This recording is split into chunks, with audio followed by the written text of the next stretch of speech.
Oi, bem-vindos a mais um vídeo aqui no Sertão Cósmico e dessa vez para a gente conversar sobre Noites Brancas do Dostoiévski e a minha relação com a literatura do Dostoiévski. Eu acredito que seja uma espécie que fica entre ali o medo de encarar uma literatura mais clássica, de não entender, achar que é muito complexo pelo repertório que você tem. E eu estou abrindo esse parêntese antes por causa que Crime e Castigo, do autor, é um divisor de águas na minha linha cronológica, né, como leitor, por causa que antes eu ficava ali apenas na minha zona de conforto. Eu fui puxar aqui no Scooby e eu li o Crime e Castigo no ano de 2021. É isso mesmo, 2021. E até naquele ano eu só lia terror, ficção científica, e eu ficava dentro apenas desse nicho, né, dessa minha zona de conforto. E foi aí que eu dei essa chance na literatura clássica, e o Crime e Castigo foi essa leitura que foi um divisor de águas. E assim, gente, é um negócio absurdo o quanto isso faz bem pra gente. Essa maneira como você encara a literatura, ela muda de alguma forma quando você sai dessa zona de conforto. No meu caso, de maneira altamente positiva. Logicamente, isso pode cair num lado não tão interessante, mas de fato você não tem o que, vamos dizer assim, você perde, né? Tem a questão do seu tempo que você imprimiu ali lendo aquele livro, e claro, se você não curtir, você vai ficar remoendo, poxa, eu deveria ter lido realmente outra coisa e tudo mais. Porém, eu acho que mesmo assim, você adentrando num livro que sai um pouquinho da sua zona de conforto, ou pegar um livro que é de um gênero que você não está muito afeiçoado, acho que você ganha, né? Você ganha uma espécie de repertório cultural. No caso, é uma excelente porta de entrada para um clássico, o Dostoiévski. Eu acho que, assim, eu comecei pelo Crime e Castigo, porém, o Noites Brancas pode ser esse livro que pode, digamos assim, vir a aflorar sua curiosidade para pegar os outros livros do autor.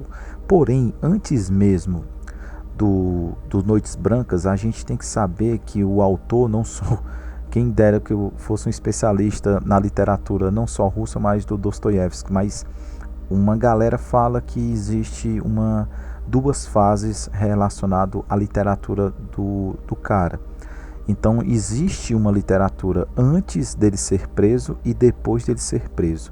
Todos os livros do Dostoiévski possuem uma espécie de camada, uma camada bem pesada, né, psicologicamente, com o trabalho dos seus personagens. E só que isso vai ficar um pouco mais denso logo após ele ser preso na Sibéria. E a literatura dele dá uma virada de chave. Ela fica, como eu disse, né, mais densa, mais psicológica, bem mais pesada. E Noites Brancas, ela é o último livro antes dessa prisão do autor.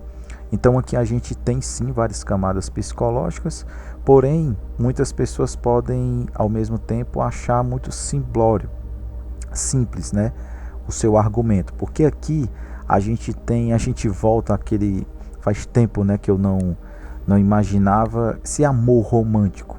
Faz tanto tempo, né, a gente vive em tempos bem nublados, bem vazios relacionado a relacionamento. Muitas pessoas não têm mais essa, digamos assim, de encarar o amor romântico de frente. E aqui o Dostoiévski, ele nos faz lembrar que esse amor, ele é meio dúbio, ele é meio louco, e ele é altamente, digamos assim, tá tudo bem ser essa confusão toda. Então, em Noites Brancas, eu nunca imaginava que eu ia curtir um livro sobre um romance clássico, né, de uma pessoa realmente apaixonada não só por outra pessoa, se apaixonar por essa pessoa, mas se apaixonar pela forma do outro entender, mesmo essa outra pessoa não sendo recíproca, digamos assim, ou melhor dizendo, acho que isso acontece muitas das vezes na nossa vida, que às vezes as pessoas não estão na mesma sintonia. As duas pessoas se gostam, mas uma pessoa está numa fase diferente da outra. Pois bem, aqui a gente tem esse enredo clássico de um cara que vai ao mesmo tempo se apaixonar por essa pessoa, porém, o mais interessante aqui em Noites Brancas, no meu ponto de vista, é a maneira como o Dostoiévski consegue narrar isso pra gente. Nós ficamos dentro da cabeça desse personagem e os pensamentos dele, ao mesmo tempo, é interessante, né? Ele dá esse ar de melancolia, porém um ar de esperança. Ele fica nesse lance meio dúbio, e o que transforma e o que traz o personagem muito para perto da gente, pois esse relacionamento que a gente tem com o nosso sentimento amor, ele é meio confuso mesmo. Então a genialidade do Dostoiévski, ele está no diálogo entre duas pessoas, e a gente consegue refletir sobre infinitas camadas da vida. Tem outra parada muito interessante que o Dostoiévski, ele fala sobre esse perfil sonhador, essa galera que fica muito no mundo, que a gente fala muito no mundo da lua, né? Muito nos seus pensamentos, são muito intensos. E o Dostoiévski, ele coloca aqui, essas pessoas são os tais sonhadores. Esses sonhadores hoje em dia são muito raros, que vê a vida de uma maneira mais apaixonante, mas ao mesmo tempo ele está ali beirando a melancolia também, mas que não deixa de não ser uma coisa bonita. Porém, esse livro eu ainda não li, mas ele está aqui na minha lista para conhecer, que é Os Sofrimentos do Jovem Werther, que ele é o primeiro livro, né, que, digamos assim, explicita de uma maneira tão aguda essa espécie de romantismo, que acaba beirando, digamos assim, a uma tragédia. Porém, é para a gente refletir exatamente sobre essa coisa que é o sentimento. Não tem muito como a gente explicar o que seria esse sentimento, né? Umas pessoas sentem de um jeito, outras pessoas não só sentem, mas também recebem de outro jeito. E muitas pessoas classificam esse tal sonhador. Eu até coloquei aqui, né, o protagonista, na grande maioria das vezes aqui, é interpretado na nossa sociedade atual, vai ser interpretado como um cara que é gado, emocionado, ele é intenso, ele é inconstante, ele é imaturo. E aqui a gente faz aquela reflexão sobre a tal da friend zone, onde você se interessa por alguém, mas aquela outra pessoa só enxerga você como amigo. Porém, o Dostoiévski, ele consegue colocar uma profundidade em uma pessoa. Olha como é interessante, né? O enredo é muito simples, passa em mais ou menos em 100 páginas, nessa edição aqui da LPM. E esse é um livro, pessoal, até esqueci de passar a data aqui para vocês, mas ele é de 1848. Então ele é da primeira fase, né, como eu falei ali, do Dostoiévski, antes dele ir ser preso na Sibéria. Então assim, ele é curtinho, mas esse enredo de tão simples e de tão curto, mas o Dostoiévski consegue inserir camadas psicológicas que vai fazer a gente refletir sobre esse sentimento que muitas das vezes é muito complexo da gente entender. Porque o que é gostar do outro, o que é se identificar com o outro? Aqui no começo da narrativa, o personagem está solitário, andando pelas ruas aqui da Rússia. Esse Noites Brancas, esse nome é um fenômeno que acontece nessa cidade em alguma parte ali do período do ano, que acontece na Rússia, onde as noites são mais longas, né? Por isso tem esse lance de noites brancas. Tem outra coisa interessante, que ele se passa em apenas em 4 dias, se eu não me engano, né? Então são quatro noites, melhor dizendo. E nessas 4 noites a gente vai conhecendo essa intensidade afetiva que esse nosso protagonista conhece nessa outra pessoa, que ele vai passando ali e vê ela chorando, e aí ele puxa um papo e aí começa essa conexão. Como eu falei, né, às vezes, na grande maioria das vezes, as pessoas estão em sintonias diferentes. A outra pessoa até começa a gostar da outra, mas devido a uma linha do tempo que ela vem, que é completamente diferente, não tem esse espaço, porque só são 4 noites. E então muitas pessoas acham que, poxa, mas esse sentimento no qual o protagonista sente por essa outra pessoa foi muito rápido. Mas eu acho que o Dostoiévski, ele quer simplesmente passar esse tipo de mensagem, né? Essa rapidez do sentimento que as pessoas sentem um com o outro. Porém, de novo volta que para mim a parte mais interessante do livro e a parte mais bonita, no meu ponto de vista, é que o autor ele reflete sobre, e isso está muito ali nos últimos capítulos. No último capítulo do livro a gente pega essa reflexão, se isso é melhor você viver com essa intensidade, mas essa intensidade ela ser verdadeira, ou você prefere viver uma vida vazia e tentando mentir para você mesmo, com medo de se expressar de maneira verdadeira. Então acho que é um livro que, por mais que seja simples essa conexão, né, os sonhadores eles não têm tempo, digamos assim, para compartilhar os seus pensamentos e os seus sentimentos. Então quando o protagonista encontra uma pessoa que consegue de alguma forma pelo menos escutar ele meio que, poxa, talvez seja a única e última chance que eu tenho para me expressar e ter esse tipo de sentimento por outra pessoa. Então, assim, é muito lindo ao mesmo tempo, e eu vejo que as pessoas têm essa dificuldade de se abrir com o outro com o medo, né, da rejeição. E ao mesmo tempo, tá certo, né, uma maneira de se proteger, mas o que o Dostoiévski quer nos dizer aqui que vale muito mais esse sentimento verdadeiro, e que por mais que não seja recíproco da outra pessoa, é aquela coisa, né, quem está perdendo é a outra pessoa e não você, porque você está sendo verdadeiro consigo mesmo. Então esse lapsus de felicidade a gente vai encontrar no personagem, né? A vida ela não é essa gangorra, né? Essa montanha russa de altos e baixos, né? A felicidade está exatamente em pequenos momentos do seu dia, quando você encontra uma pessoa que você gosta, quando você está almoçando ali, comendo algo que você realmente curte. Então assim, durante o dia você tem pequenos lapsos de felicidade. No restante do dia você às vezes nem está pensando relacionado a isso.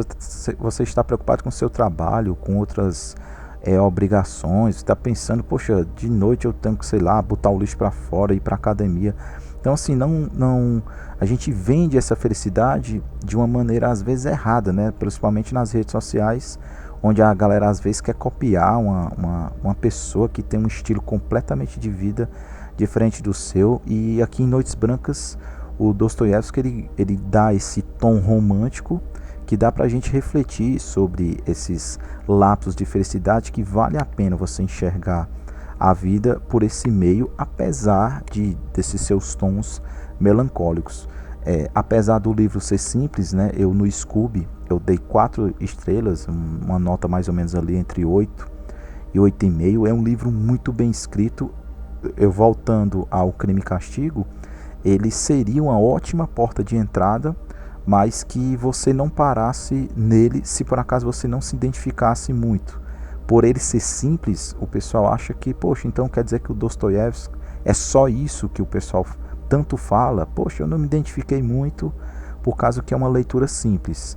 Pois é, então por mais que você não chegue a curtir tanto, no meu caso eu curti bastante, mas que você não deixe de ir para outras obras do autor que tem um tom, né, que tem camadas ainda mais profundas sobre a psicologia, sobre a moral, sobre a religião, e que é um tipo de leitura que faz a gente crescer como ser humano, né? Então, como eu falei aqui, estou tentando expressar, é um livro muito simples de duas pessoas, duas almas solitárias se encontrando ali, batendo esse papo, dando atenção um ao outro e tentando essa conectividade que alguém pode interpretar que o final ele pode ser, vamos dizer assim, trágico. Outros acham que, poxa, é um final muito bonito, apesar que às vezes não é o que a gente esperava. Eu ter mais uma clareada relacionado a esses amores e esses desencontros como a vida é. Por isso que esse livro é interessante, porque ele é muito pé no chão, ele é muito perto do que pode acontecer com a gente, principalmente quando a gente é muito novo, aquele nosso amor de adolescente, onde a gente realmente se joga e acha que aquilo ali é a única coisa que faz sentido na nossa vida. E aí a gente vai amadurecendo, a gente vai ao mesmo tempo pegando camadas e armaduras que vai fazendo a gente de alguma forma ficar sempre na defensiva, na grande maioria das vezes, quando o assunto é esse amor romântico. E o Dostoiévski ele aponta para esse valor que vale a pena, né? Tipo, esse é um sentimento na vida que vale a pena a gente passar e não julgar os solitários e os tais sonhadores, porque eles são ao mesmo tempo sentimentais, amargurados de alguma forma, porém são verdadeiros. E eu acho que às vezes essa galera acha que o mundo não está entendendo eles. E no começo aqui, que ele fica andando nas ruas, antes mesmo dele se encontrar com a garota, a gente tem um pouco desse argumento. Poxa, é um mundo que não me entende. Essa galera aqui tá em outra sintonia, enxergando a vida como outros olhos. Há uma crítica aqui também à sociedade da Rússia daquele momento, que as pessoas parecem não ser mais as mesmas. Então acho que o Dostoiévski ele quer falar um pouco sobre um período conturbado que estava acontecendo, que estava chegando naquele momento da Rússia, e a gente fica naquele, poxa, o meu problema é amar demais e as pessoas estão vazias perante esse tipo de relacionamento. E aí eu pulei para tentar ter um visual um pouco melhor, não que isso aqui seja complexo, mas o que complementou ainda mais a minha experiência com o livro, eu fui pesquisar sobre algumas adaptações que pegam influência não só Dostoiévski, mas em específico Noites Brancas. Eu encontrei várias indicações e eu escolhi 2 filmes para assistir, para dar essa complementada para a gente, que eu acho um assunto bem interessante. Não deixa de essa parada de conexão humana, é muito interessante, porque a gente se conhece um pouco mais, vê que a gente é ser humano e na grande maioria das vezes é um sentimento que vai conversar, né, de maneira igual com muitas pessoas. Então acho que o filme ele passa é um tipo de experiência diferente, e eu escolhi um clássico para assistir dentre várias opções que apareceu. Eu escolhi um clássico para assistir e um filme mais contemporâneo.